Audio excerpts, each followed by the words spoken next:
नमस्कार. The India अपडेट्समध्ये आपले सर्वांचं स्वागत आहे.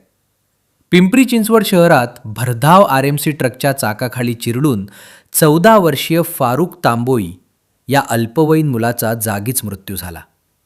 पिंपरी चिंचवड पोलीस आयुक्तालयाजवळ ही दुर्दैवी घटना घडली. शिव मल्हार रेडीमिक्स कंपनीच्या ट्रक चालकाच्या निष्काळजीपणामुळे हा अपघात झाल्याचा आरोप करण्यात येत आहे. अपघातानंतर संतप्त नागरिकांनी ट्रकवर दगडफेक करत तोडफोड केली. दरम्यान चिंचवड पोलिसांनी चालकाला ताब्यात घेतले असून पुढील कायदेशीर कारवाई सुरू आहे.